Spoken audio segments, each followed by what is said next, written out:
부활하신 예수님은 요한복음에서 제자들에게 3번 자신을 나타내 주십니다. 3번. 요한복음에서는 그래요. 첫 번째는 안식 후 첫날 저녁 때 제자들이 문 닫고 모였을 때 나타나 주시고, 두 번째는 그 이후 8일 지났을 때 처음 나타났던 자리에 도마가 없었어요. 그래서 그 도마를 위해서 자신을 나타내 주십니다. 세 번째는 7명의 제자들이 나는 고기 잡으러 가겠다 그래가지고 디베리아 호수에서 밤새 물고기를 잡았는데 아무것도 잡지 못한 날 새벽에 예수님께서 그들에게 자신을 나타내 주신 경우였습니다. 그렇게 3번을 보여주세요. 요한복음에서 3번을 보여주셨다는 말은 무슨 뜻입니까? 완벽하게 보여주셨다는 겁니다. 3세판이라고 하죠. 3세번. 그러면 이제 끝인 거죠. 더 이상. 한 번 하고 3세번이야 해가지고 하면 끝인 겁니다. 더 이상의 증명과 말이 필요 없는 나타남이었다. 그런 이야기입니다. 첫 번째 제자들에게 스님이 나타나셔서 위로해 주시고 어루만져 주시고 소망을 주시고자 하십니다. 첫 번째 나타나셔서 예수님이 하시는 말씀이 너에게 평강이 있을지어다 아닙니다. 안식 후 첫날 저녁 때에 제자들이 유대인을 두려워하여 모인 곳에 문을 닫았더니 예수께서 오사 가운데 서서 이르시되 너에게 평강이 있을지어다 말씀하십니다. 밑도 끝도 없는 말이죠. 갑자기 사람들은 지금 두려워 떨고 있는 거잖아요. 유대인 무서워가지고 있고 지금 이 패닉 상태입니다. 공황 상태. 분명히 예수님 낙엽 타고 그 예루살렘 입성하시면 임금될 거라고 생각하고 쫓아갔던 겁니다. 그런데 십자가에 죽으신 거예요. 패닉 상태, 공황 상태에 있는데 예수님이 와가지고는 밑도 끝도 없이 너희에게 평강이 있을지어다 이렇게 말씀하고 있습니다. 놀리는 겁니까? 아니요, 그렇지 않죠.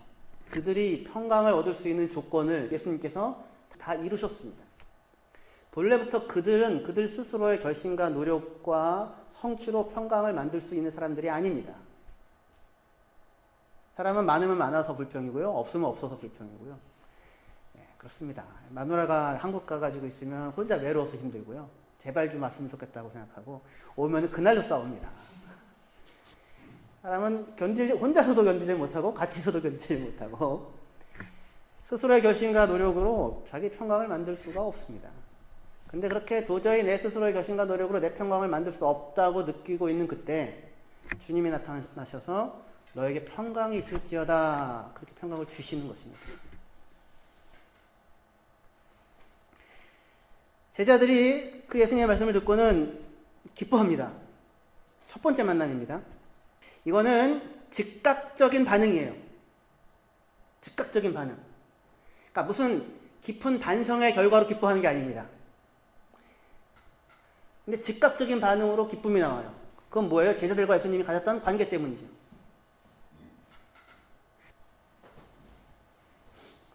돌아온 탕자가 아버지에게 갈 때 여러 그 장면을 상상했지 않았겠습니까? 갔을 때 아버지가 어떻게 올 것이다. 나는 어떤 표정을 지으며 어떤 말을 할 것이다. 여러 가지 상상을 했을 것입니다. 그러나 아마 그 마주침은 탕자가 오면서 생각했던, 상상했던 어떠한 것들과도 달랐을 거예요. 아버지는 그를 보고 기뻤고, 아들도 기뻐하는 아버지를 보고 기뻤을 것입니다. 즉각적인 반응이에요. 그런 제자들에게 예수님이 다시 한번 또 말씀하시죠. 21절에 예수께서 또 이르시되 너희에게 평강이 있을지어다. 너희에게 평강이 있을지어다. 또 얘기하십니다. 그리고 나서 바로 이어서 하는 말이 아버지께서 나를 보내신 것 같이 나도 너희를 보내노라 말씀하십니다. 평강이라고 하는 것은 자기가 가야 할 길이 무엇인지를 알 때에 발생합니다. 내가 뭘 해야 할지를 알 때에 발생합니다. 아버지께서 나를 보내신 것처럼 나도 너희를 보내노라. 어디로 보내요? 세상으로 보내죠. 예수께서 이 땅에 오셔서 행하신 일과 같은 그 일로 너희들을 보낸다. 지금 이렇게 얘기하는 거예요. 삶의 방향이 하나 생긴 겁니다. 무슨 일을 하고 살아야 하는지가 주어진 거예요. 사람은 그럴 때 평강이 생깁니다. 그리고 나서 22절에 이 말씀을 하시고 그들을 향하사 숨을 내쉬며 이르시되 성령을 받으라 합니다. 내가 너희를 보내는데 너희 혼자 보내는 게 아니고 성령님과 함께 보낸다. 그렇게 말씀하세요.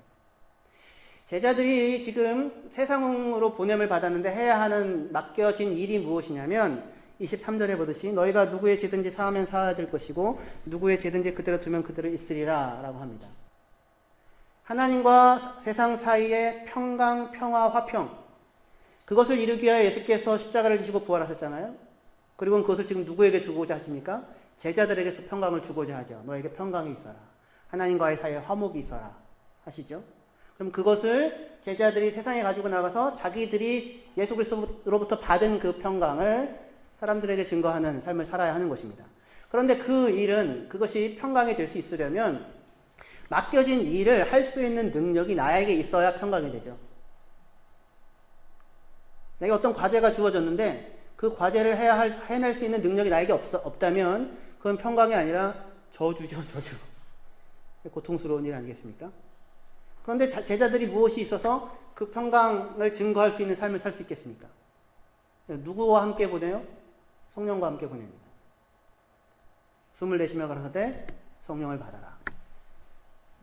성령을 받아라는 얘기는 무슨 얘기냐면, 옛다 여기 있다 받아라. 그러면 받는, 이게 물건이면 그런 거죠. 물건이면 그렇지만 인격체라면 어떻습니까? 받는 게 아니라 모셔드리는 거죠. 영접하라고요. 영접하는 자, 곧 그 이름을 믿는 자들에게는 하나님의 자녀가 되는 권세를 주셨으니 할 때 그 영접한다, 예수님을 영접한다는 것과 똑같은 얘기예요. 똑같은 단어예요. 마치 내가 너희와 3년 동안 항상 함께하며 너희 삶을 이끌어갔던 것처럼 성령께서 오셔서 너희와 항상 함께 하시며 너희 삶을 이렇게 이끌어 가실 것이다. 그러니 그의 인도를 따라서 가라 하는 거예요. 그러니까 이 그리스도인 제자들의 세상으로의 부름은 자기를 불쏘시개로 삼아 불살러서 세상에 빛을 비추는 게 아니에요. 그럴 수 없어요. 그렇게 안 돼요. 그렇지 않고 성령께서 주시는, 예수께서 주시는 평강을 자기가 누리고, 그리고 그가 행하시는, 그가 세상에 평강을 주는 그 일을 자기의 삶 가운데 바라보며 증거하는 그런 삶을 살아가는 것입니다. 그게 첫 번째 만남이에요. 두 번째 만남은 8일 뒤에 나타납니다. 그리고 나서 8일이 지났어요. 8일이 지났다는 얘기는 무슨 얘기입니까? 시간이 주어진 거죠. 짧은 시간이 아니라 길지도 않지만 시간이 주어집니다. 제자들이 뭘 했을까요? 생각을 했겠죠. 생각을 했겠죠. 이게 뭔가? 우리에게 일어난 일은 뭔가? 그죠? 정답을 얻었을까요? 정답을 얻지 못했습니다. 얻었다면 다음에 또 고기 잡으러 가야겠다고 하지 않았겠죠. 시간을 줍니다. 그렇게. 그리고 좀 찾아오세요. 누구를 위하여? 도마를 위하여. 제자들이 아무 말이 없습니다. 예수님이 만났는데 두 번째 만남에서 제자들이 아무 말이 없습니다. 유일하게 말을 한 사람이 있습니다. 도마입니다. 도마가 딱 한마디를 합니다. 당신은 나의 주님이시고 나의 하나님이십니다. 그 말을 해요. 그 말 하기 전에 예수님께서 먼저 얘기하시죠. 도마에게 나타나셔서 하시는 얘기가, 나의 손에 못자국에 네 손가락을 넣고 나의 허리에 창자국에 네 손가락을 넣어보아라. 그리고 믿음이 없는 자가 되지 말고 믿는 자가 되어라. 이렇게 말씀을 하세요. 이거는 누구의 얘기입니까? 도마가 했던 얘기죠. 도마가 한 얘기를 그대로 엎는 거예요. 그래? 네가 그렇게 하면 믿을 수 있다고? 그러면 손에 못자국을 보고 여기다 네 손가락을 넣어봐라. 그렇게 해라. 그리고 믿음 없는 자가 되지 말고 믿음이 있는 자가 되어라. 그 지금 예수님이 말씀하세요. 예수님의 말씀에 대해서 도마가 나의 주님, 나의 하나님입니다 라고 고백을 하게 됩니다. 이건 무슨 얘기입니까? 객관적인 사실에 대한 이야기가 아니라 관계에 대한 이야기입니다. 나의 주님이시고 나의 하나님이십니다. 관계에 대한 이야기예요. 어떤 관계입니까? 지금 이때는 왜 나타나셨어요? 예수님이 누구를 위해서 나타나셨어요? 도마 한 사람을 위해서 나타나셨어요. 예수님 처음 나타나셨을 때 도마는 도대체 이 인간은 어디가 있었을까요? 근데 예수님께서 도마에게 자신의 부활이 줄 수 있는 평강을, 자신의 제자됨을 그에게 다시 허락하시고 그를 부르시고 있는 것입니다. 당신이 나의 주님이십니다. 그러니까 나의 믿음은, 나의 제자됨은, 나의 앞으로의 인생과 삶은 내가 스스로 결심해서 여기에 지금 도달해서 쫓아가고 있었던 것이 아니었고, 지금 이 시간 나를 위하여 찾아오셔서 당신의 부활을 보여주시고 믿게 하시고 그리고 다시 나를 제자로 부르시는, 나를 당신의 사람으로 여전히 인정해 주시는, 당신이 나의 하나님이셨기 때문에, 당신이 나의 주님이시기 때문에, 그렇기 때문에 내가 이 자리에 있을 수 있습니다. 그렇게 얘기를 하는 거예요. 근데 이 이야기, 나의 주님, 나의 하나님이십니다 라고 하는 이 이야기는 사실은 이스라엘의 하나님께서 그렇게도 이스라엘 백성에게 듣기를 원하셨던 말씀이었어요. 이스라엘의 하나님께서 그렇게도 이스라엘 백성에게 듣기를 원하셨던 말씀이었어요. 왜요? 나는 너희의 하나님이 되려고, 나는 너희의 하나님이 되려고 애굽 땅 종되었던 집에서 너희를 이끌어낸 너희 하나님 여호와라.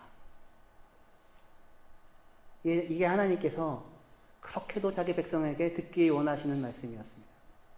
애굽 땅 종되었던 곳에서 절망하고 신음하고 부르짖고 아무 소망도 가질 수 없었던 사람을 불러내어서 40년 동안을 그들과 함께 하시고 그 반역과 반항의 세월들을 견뎌가시고 그들의 어리석음과 미련함을 감당하시고, 그죠? 그리고는 원하시는 것이 무엇이냐면 그들이 하나님을 향하여 당신은 나의 주님이시며 나의 왕이시며 나의 하나님이십니다 라고 고백하는 그 한 고백을 원하셨던 것이죠. 도마가 그 고백을 하고 있습니다. 여러분들에게 있어서 하나님은 누구이고 예수 그리스도는 누구입니까? 여러분들은 하나님과의 관계가 어떻게 형성되어져 있습니까? 그분은 여러분의 왕이고 여러분의 하나님이십니까? 대부분의 경우 사람들은 자기가 왕이고 자기가 자기의 왕이고 자기가 자기의 하나님입니다. 내가 나의 왕이고요. 내가 나의 하나님이에요. 그리고 내가 소원하고 내가 원하는 것을 들어주는 존재로 하나님을 찾아 나갑니다. 제자들이 지금까지 그랬어요. 십자가 이전에. 예수님 열심히 따랐지만 그러나 사실은 원했던 것이 뭐예요? 당신의 좌우편에 앉게 되어지길 원합니다 하는 것이었잖아요. 자기가 좀 더 높은 자리에 올라가는 것이었었죠. 대부분의 경우 자기가 왕이고 자기가 하나님입니다. 하지만 지금 도마는 당신이 나의 주인이시고 나의 왕이시고 나의 하나님이다 라고 고백합니다. 거기에 무슨 고백이 있어요? 나는 나 스스로의 왕이 아니며 나는 나 자신의 하나님일 수가 없는데, 그런데 하나님이신 예수님 당신께서 나를 찾아오셔서 나의 주가 되어주셨고 나의 하나님이 되어주셨습니다 라고 하는 고백을 하고 있는 것입니다. 여러분들은 예수님을 여러분들의 구원자라고 얘기하시죠? 어디에서 구원하셔서 어디로 이끌어 가시는 것입니까? 어디에서 구원해서 어디로 이끌어 간다고 할 때 우리는 대부분 예수님과 다른 곳을 바라보고 있습니다.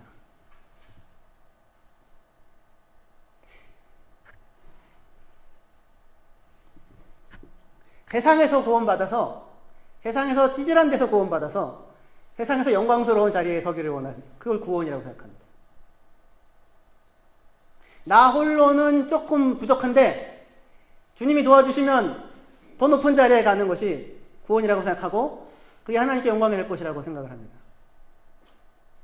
근데 예수님이 가신 길은 그게 아니었고 십자가를 지시는 것이었습니다. 그리고 십자가를 지시는 순간 모든 제자들이 다 도망을 가죠. 내가 주를 위하여 목숨을 버리겠나이다. 내가 주를 위하여 감옥에까지도 가겠나이다. 그 약속을, 그 결심을, 그 신념을 지킬 수 있는 사람이 단 한 사람도 없었습니다. 단 한 인간도 없었습니다. 단 한 사람도 자기의 인생의 하나님일 수 없고 자기의 인생의 구원자일 수 없고 자기의 인생의 주인일 수가 없습니다. 그런데 그렇게 다 도망간 제자들, 그 제자들에게 예수님이 찾아가셔서 그들 향한 소망을 말씀해 주시고 거기에 있지도 않은 믿음을 가질 수 없는 제자들의 증언을 듣고도, 예수께서 부활하셨대라고 하는 증언을 듣고도 믿음을 가질 수 없는 그 사람, 그 제자 찾아가셔서 자기의 살아있음을 보여주시고 믿음을 얻게 하시는 그 예수님으로 말미암아 비로소 생명의 자리에, 하나님을 하나님으로 발견하고 하나님을 하나님으로 알고 살아갈 수 있는 자리에 설 수 있게 되었던 것입니다. 구원은 죄에서 건져내서 의 안으로 들어가는 거잖아요. 세상에 속한 자에게서 건져내서 하나님께 속한 자가 되는 거예요. 자기가 하나님이었던 자리에서 하나님을 하나님으로 알아보는 자리에 서는 것입니다. 그런데 우리는 하나님을 하나님으로 알아보지를 못합니다. 여전히 자기가 하나님이고 자기의 소망이 하나님이에요. 그러나 구원은 하나님을 하나님으로 알아보고 섬기는 자리입니다. 자기가 자기의 인생을 내 인생을 내 스스로 붙잡고 내 손으로 붙잡고 내 욕망을 성취하기 위해서 살아왔었던 자리에서 그 손을 펴고 그 손 위에 하나님께서 놓아주시는 것이 나의 것임을 알고 하나님을 기뻐하며 순종하며 살아가는 자리로 옮겨가는 것이 구원인 것입니다. 야곱이 평생이 그거죠. 야곱이 평생이 움켜쥐는 사람이죠. 자기의 복을 자기가 움켜쥐겠다고 하는 사람이었죠. 평생을 움켜쥐고자 했는데 하나님께서 야곱의 평생을 통하여 하신 일이 뭐예요? 평생을 그 움켜쥐려고 하는 손을 피시는 일이죠. 그리고 자기가 그렇게 움켜쥐고자 했어도 얻을 수 없었던 것을 그 펴져 있는 손 위에 하나님 당신 자신을 주시는 것으로 하나님을 하나님으로 알아보고 하나님을 하나님을 알아보고 섬기는 자리에 세우는 구원을 이루어 가십니다. 우리는 예수님에 대해서 구원자라고 말을 하고 금방 제가 했던 말들을 사용하지만 실제 삶에 있어서는 전혀 이것과 상관없이 하나님과 예수님에 대하여 관계를 하고 살아갑니다. 내 욕망과 내 소원과 내 자존심을 지켜달라고 합니다. 그러면 예수님께서는 네 욕망을 놓고 네 소망도 놓고 네가 스스로 지킬 수 있다고 생각하는 자존심도 놓고 나를 따라오너라 라고 부르는 나의 부름 안에서 너의 존귀함을 발견하라고 합니다.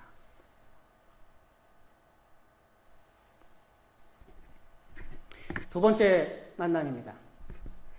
첫 번째 만남은 부활한 사실, 예수님이 부활하셨다라는 사실에 마주쳐서 나오는 감격입니다. 기쁨입니다. 즉각적인 기쁨. 두 번째는 그분이 나의 주, 나의 하나님이시구나. 그분으로 말미암아 내가 신앙의 자리에 섰구나. 내가 당신의 그 제자의 자리에 섰구나. 라고 하는 사실의 확인에서 나오는 감격입니다. 그리고 나서 시간이 또 주어집니다. 시간이 얼마 지나서 예수님이 또 찾아오시는 것이죠. 세 번째 찾아옵니다. 그 주어진 시간 동안에 제자들은 뭘 했을까요? 생각을 했겠죠. 끊임없이 생각이 떠올랐겠죠. 무슨 생각이 떠올랐을까요? 자기 자신을 보게 되겠죠. 자기를 확인하게 되겠죠. 그러한 주님 앞에서 다시 찾아오시고 다시 나를 부르시는, 끊임없이 믿음을 주시고 신뢰를 주시는 그 하나님 앞에서 도대체 나는 누구인가? 그 하나님 앞에 도대체 나는 어떠한 사람이었는가? 그를 배반하고 떠나간 나. 아니, 그 이전에 열심히 주님을 쫓아다닌다고 생각했을 때에도 사실은 주님을 쫓아다닌 것이 아니었고 다만 나의 욕심을 따라서 쫓아다녔었던 나. 모든 사람이 다 버려도 나는 주님을 쫓겠다고 장담했으나 그러나 주님이 누구인지를 놓쳐버리고 결국은 도망가버린 나. 다시 부름을 받았는데 그의 제자로 다시 내가 살아가겠다고 다시 이야기할 수 있을까?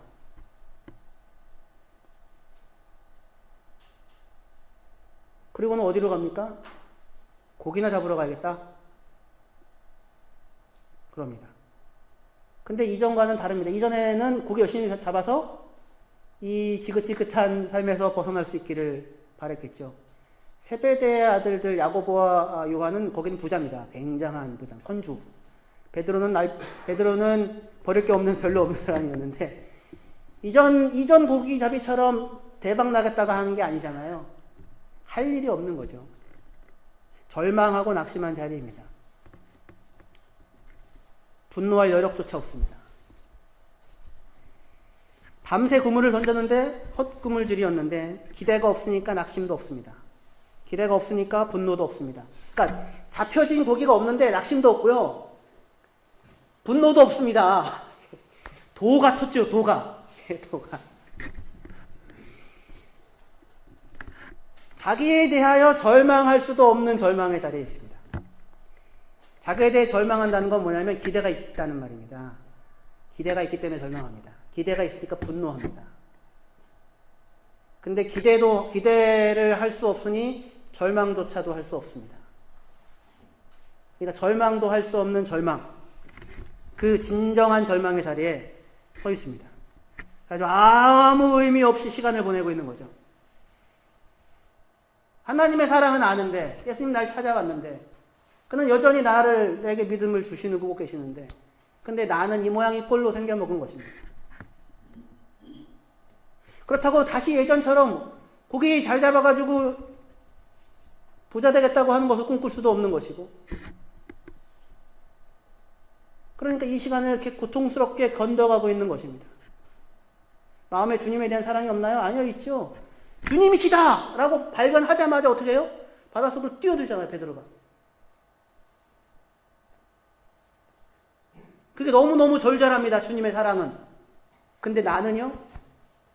나를 따라오라고 부를 때에 예, 제가 주님의 제자로 따라가겠습니다 라고 이야기할 수 없는 절망 가운데 있습니다. 그 시간을 보내죠. 며칠을 보냈을까요? 이 시간을 겪어 가셔야 합니다. 여러분들도 겪으십시오. 목사가 이런 얘기를 하는 훌륭한 교회에 여러분들은 다니고 계십니다.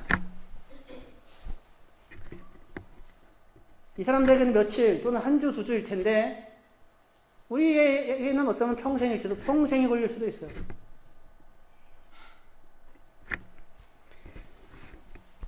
절망, 자기에 대한 절망, 기대할 수도 없는 절망.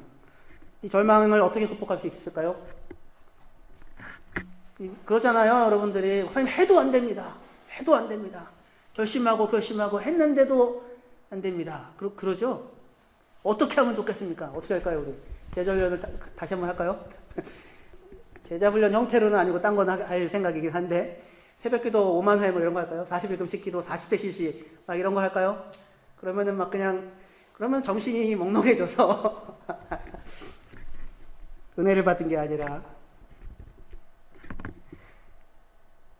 너는 할 수 있어. 다시 한번 해봐. 자신감을 회복하면 될까요? 아니요. 철저하게 자기에 대해서 절망을 하였습니다. 철저하게 절망을 하여야 합니다. 이것을 어떻게 극복할 수 있습니까?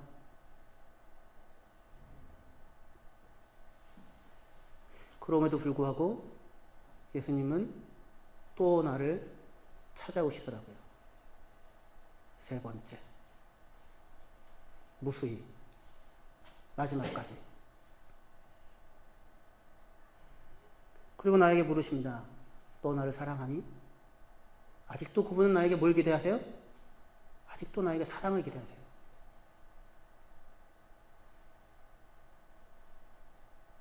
너 나를 사랑하니? 너 나를 사랑하니? 절망할 수밖에 없는데 다시 찾아와 나를 부르십니다. 나를 따르라고.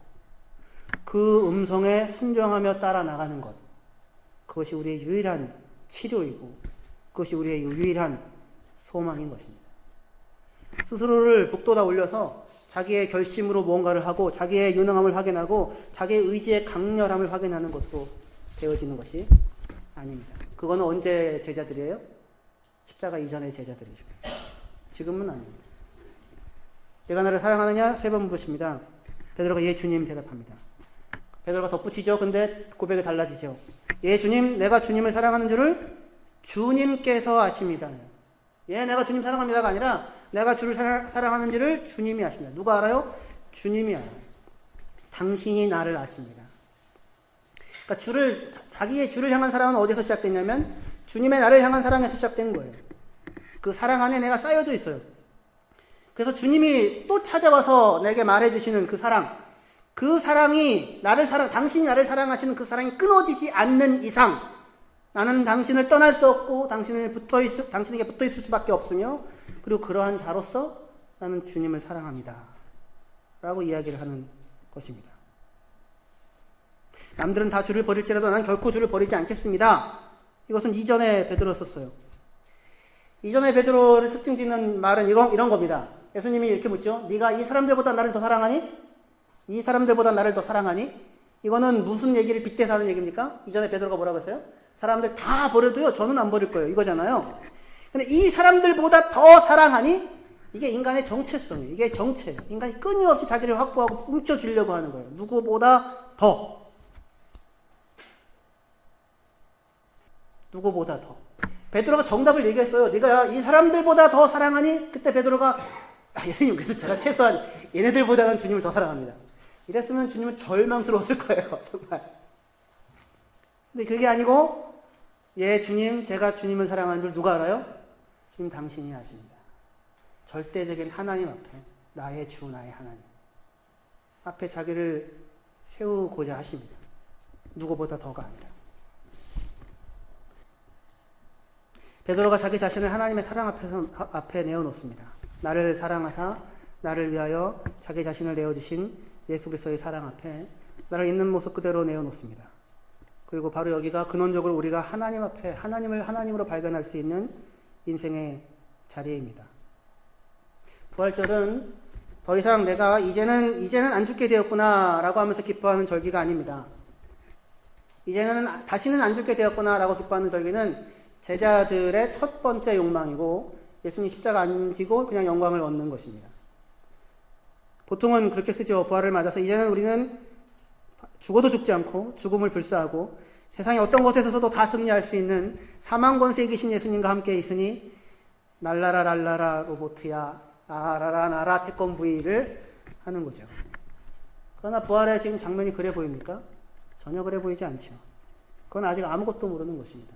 그거는 이전의 베드로예요. 십자가를 지고 나를 따라오라고 하는 제자로의 부름이 아닙니다. 거기에는 따뜻함도 없고 사랑도 없고 같이 울어주는 것도 없고 기다림도 없고 절망에 공감하는 마음도 없는 유치한 것입니다. 부활은 더 이상 내가 죽지 않는 무적의 존재가 되는 것이 아니라 마침내 그 이전에 내가 죽은 겁니다. 내 손으로 움켜쥐고 스스로를 세우고자 했던 그 내가 죽고 예수 그리스도의 사랑 안에서 존재하기 시작한 나를 발견하게 된 것입니다. 그래서 예수님은 그렇게 얘기합니다. 마지막 인데요. 21장 오리 부문이요. 내가 젊어서는 내가 원하는 대로 다녔는데 내가 나이가 들어서는 어른이 돼서는 성숙해서는 사람이 되어서는 내가 내 손을 벌릴 것이다 이렇게 얘기합니다. 손을 벌린다는 얘기는 무슨 얘기입니까? 항복한다는 거잖아요. 누구에게 행복한다는 겁니까? 하나님에게 행복한다는 거죠. 예수 그리스도에 행복한다는 거죠. 나의 인생을 당신에게 맡깁니다. 라고 하는 것입니다. 그러면 어떻게 하냐면, 그러면 다른 이가 너를 내가 원하지 않는 대로 데려갈 것이다. 라고 합니다. 다른 이가. 사람들이 데려가는 게 아니고 다른 한 사람이 데려간대요. 한 존재가. 다른 이가 이끌고 가는데 어디로 이끌고 가냐면 내가 원하지 않는 대로 이끌고 간대요. 그러면 누가 원하는 대로 이끌어 간다는 겁니까? 그 사람이, 그 존재가 원하는 대로 이끌어 간다고 합니다. 그가 원하는 대로. 그 이끌어가는 그가 누굴까요? 성령입니다, 성령. 성령을 받으라 하잖아요. 영접하고. 그 다른 이는 성령이고 성령께서 이끌어 가실 것입니다. 우리를 이끌어 가시되 어디로 이끌어 가시냐면 내가 원하지 아니하는 곳으로 이끌어 가실 것입니다. 내가 원하는 곳으로 이끌어가지 않고 성령께서 원하시는 곳으로 이끌어가실 것입니다. 그러니까 이거를 오늘 설교의 결론이며 앞에 모든 이야기는 이 이야기를 하나를 하기 위해서 하고 있는 것인데 내가 원하는 곳으로 이끌어가지 않고 성령께서 원하시는 곳으로 이끌어가실 것입니다. 근데 우리는 마지막까지 뭘 못 놓냐면 내가 원하는 대로 이끌어가 달라고 붙잡고 움켜집니다. 그럴 수 없습니다. 십자가를 질 수 없습니다. 당신에게 그러한 일이 일어나지 않습니다. 고백은 뭐예요? 주는 그리스도시고 살아계신 하나님의 아들입니다가 고백이에요. 그런데 예수님 내가 이제 십자가를 질 것이라고 얘기하니까 예수님을 꾸짖으시며 가로되 그럴 수 없습니다. 이런 일이 당신에게 일어날 수 없습니다. 예수님 하는 말이 뭡니까? 사탄아 물러가라 너는 나를 넘어지게 하는 자로다. 내가 원하는 곳으로 왜 이끌어가면 안 돼요? 거기는 우리가 사탄이 되어지는 자리거든요. 하나님을 대적하는 자리에 서는 거거든요. 하나님을 하나님으로 인정하지 않고 나를 하나님으로 마지막까지 고집하겠다고 하는 자리거든요. 그래서 움켜쥐는 것이 무엇입니까? 그러나 우리를 이제 예수께서 오셔서 절망한 스스로의 삶에 대하여 절망할 수밖에 없는 나를 부르셔서 성령께서 원하시는, 하나님께서 원하시는 길로 이끌어 가실 것입니다. 그 이끌어 가시는 자리는 뭐예요? 어디에, 어느 자리입니까? 팔을 벌리면 띠로 묶어서 십자가를 지는 자리로 이끌어 가신다고 하십니다. 예수님이랑 똑같이. 그리고 그게 누구에게 영광이 된답니까? 하나님께 영광이 된답니다. 이리로 가야지 예수를 믿는 것이고, 이리로 가야지 하나님을 나의 주 나의 하나님으로 고백하는 자리이며, 이리로 가야지 사망 권세에 계신 예수 그리스도가 여러분에게 부활이고 생명이 되어지는 곳입니다. 예수님이 말씀하십니다. 평강이 있어라. 평강이 있어라. 그 길은 평강의 길입니다. 고통의 길이지만, 환난을 당하지만 담대하라. 숨을 내쉬며 가라사대 성령을 받으라. 살아있는 사람으로 살아라. 살아있는 사람답게 살아라. 한 번도 살았는데 살아있는 사람처럼 못 살았는데 이제 살아있는 사람으로 살아라. 성령을 받아라. 성령을 모셔들어라. 그를 영접해라.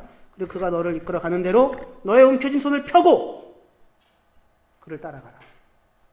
이것이 부활입니다.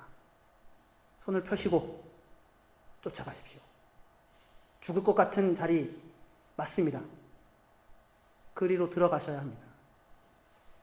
그러면 거기에 하나님의 영광이 여러분들을 기다리고 있는 것을 경험하고 체험하실 것입니다. 기도합시다.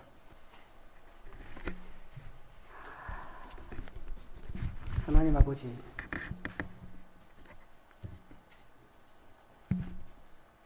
세상 모든 걸 다 가져도 생명을 잃으면 아무것도 아닙니다.